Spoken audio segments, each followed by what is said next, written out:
to be an outstanding council member for Fremont City Council.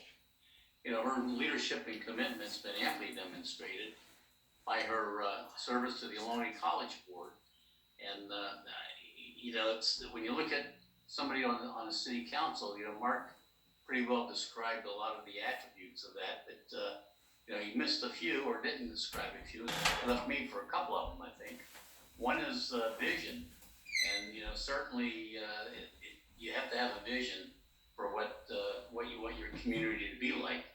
And, you know, if you look at what Teresa has done over the years with the Ohlone board and other activities that she's been involved with, you know that vision is important to her as well. And, you know, everything kind of starts with that vision. But you also have to put in the work. And that means, especially on the city council, it means researching the issues and not just taking for granted what a staff report or some report says, but you know, you have to get out in the community and actually research issues that come up to you. I think Teresa again has demonstrated, because I kind of see her everywhere at different places that I go, that you know, Teresa is there either before me or during the time I'm there. And she's finding out what's going on in the community. And you've got to have the courage, really the courage to ask the difficult question, because you know, sometimes you're going to be in situations where you're not going to feel that, you're not going to feel comfortable in dealing in a particular issue, but you don't have the luxury of sitting back and not dealing with it. So you've got to be able to ask the, you know, the critical questions when issues come up that require that.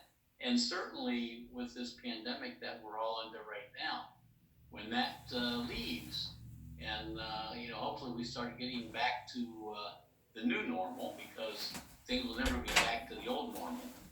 There's going to be some tough decisions that these councils and different boards are going to have to make from a financial standpoint, because you can imagine what this has done to family budgets, and you can also imagine, you know, with small business and what it's done to their budgets.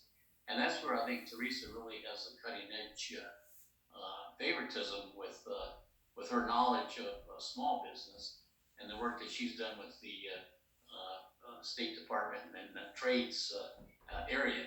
So, you know, it's just, you know, opportune time comes with opportune candidates, and certainly Teresa becomes that opportune candidate, I think, in the city of Fremont.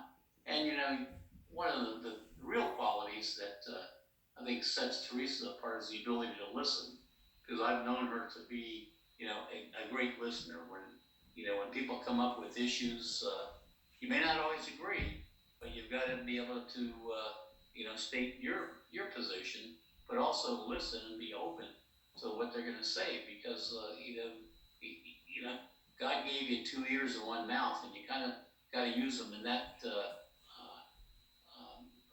part of, you know, of your being. And with I'm sure with Teresa, she'll be doing that. And you know, I just want to wish her well in her quest for her position on the city council. Thank you.